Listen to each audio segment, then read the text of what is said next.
Hello there. I want to try something a little different when it comes to viewer mail. So today I'm going to be opening one package.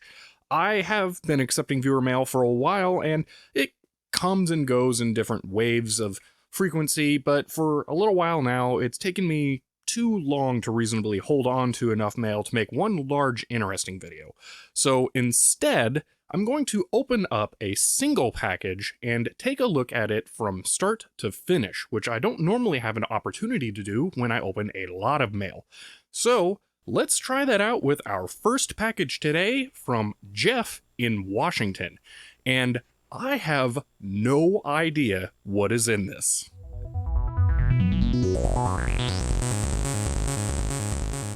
Yes, I do not know what is in this, and it is open, but I still haven't actually looked in it. I was buying a old computer game and I had it shipped to my P.O. box, and I mistook this for that at first and opened it briefly and saw a note and knew that it was not that, so I quickly closed it back up.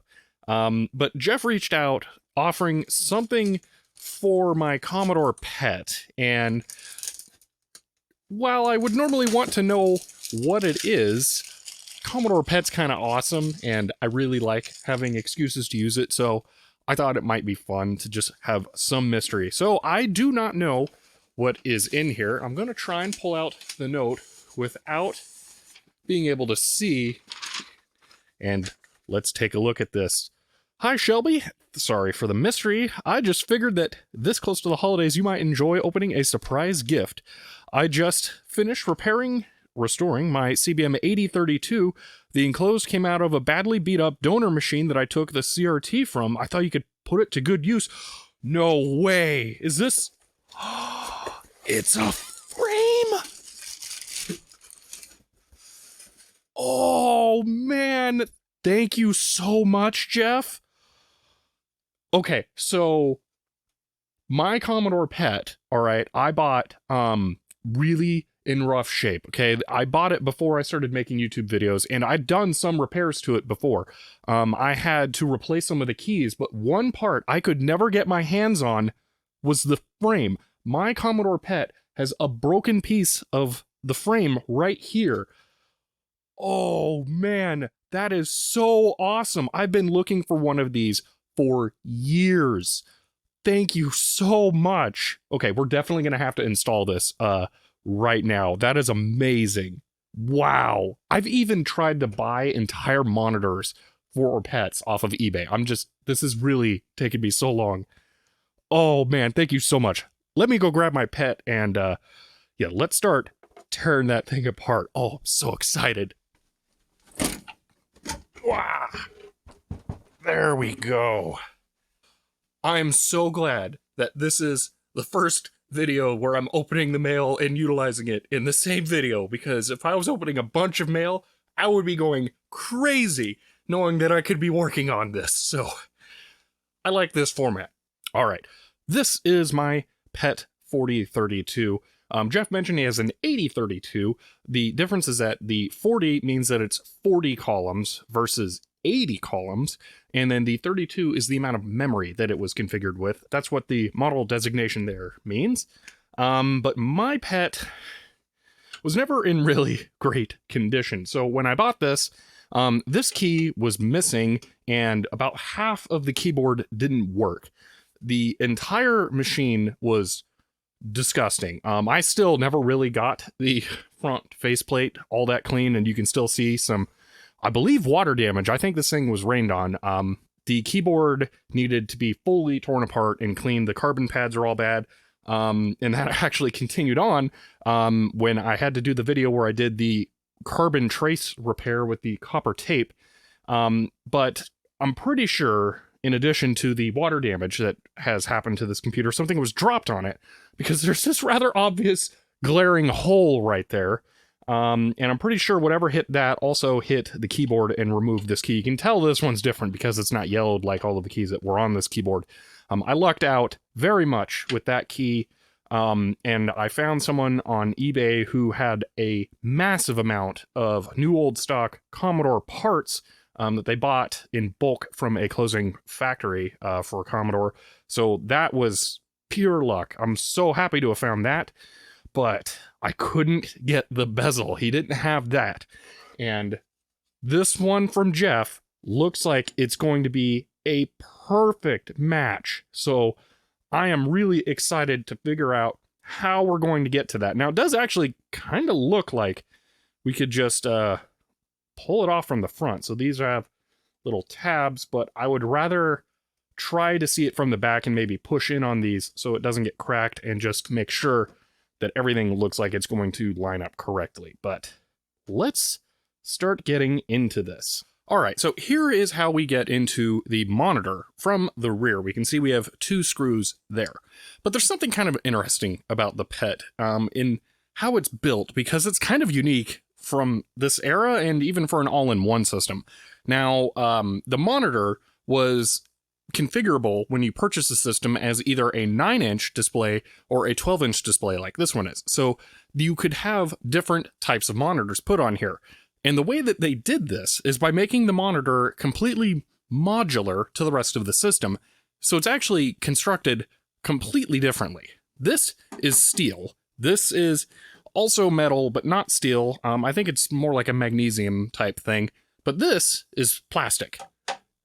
And it's just kind of weird. That's 3 different materials there, but the plastic monitor needed to be formed strangely. This is for the neck of the CRT. Actually, as we get in there, we can see that that's where all of the pins are for everything, and that it's a pretty critical area. Unfortunately, I have seen some PETs where this has been knocked off, which means that the tube itself is probably totally destroyed. Just very unfortunate in that instance, but it does do the job to protect it for the most part. So as we get those loose, this just slides off the back, and there we can see the innards, which I guess I actually have shown on camera before since I filmed this area for the Killer Poke video. All right, continuing on, this is steel, and then this is plastic, so that's kind of funny, but we can actually see that the front of the display is mounted with these Phillips screws, and I think that I should go ahead and pull that whole thing off. So let me do that.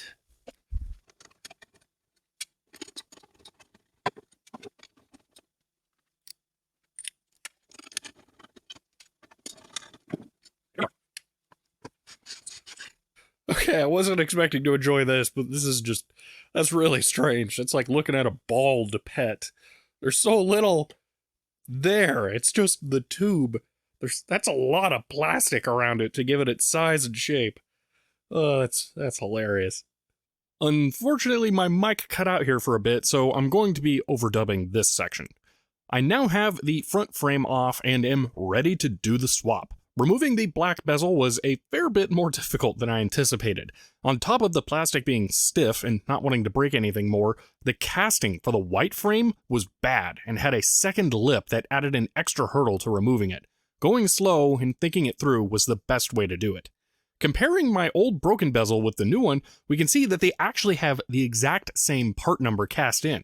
They even have the same hand-scratched L cast in.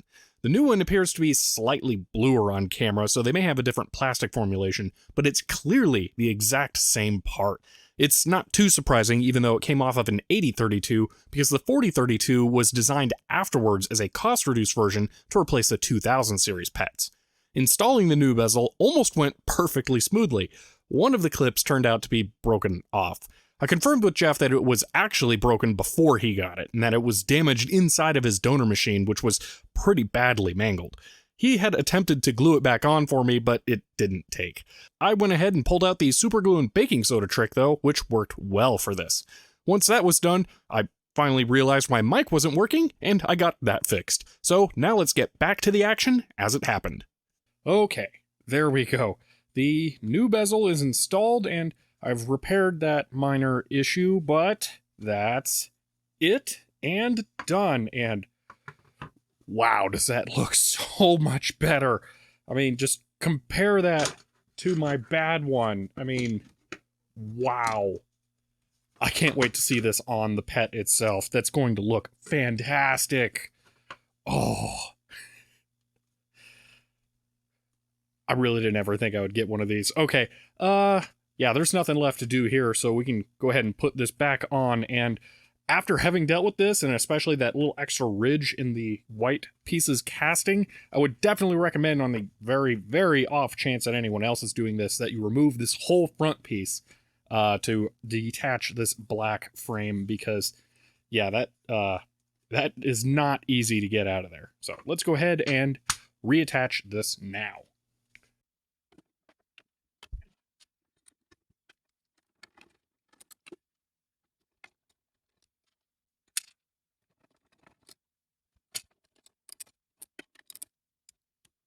Okay, my feline supervisor has signed off on the repair by leaving hair all over. But that's it. We're good to go.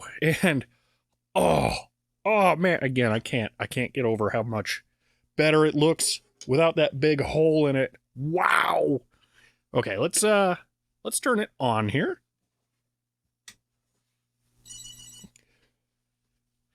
It's not going to be exactly a whole lot to go through, because functionally the computer hasn't changed at all. It's purely a cosmetic repair, but wow, just that really changes the look of the computer so much more than I would have thought. It ties it together so much.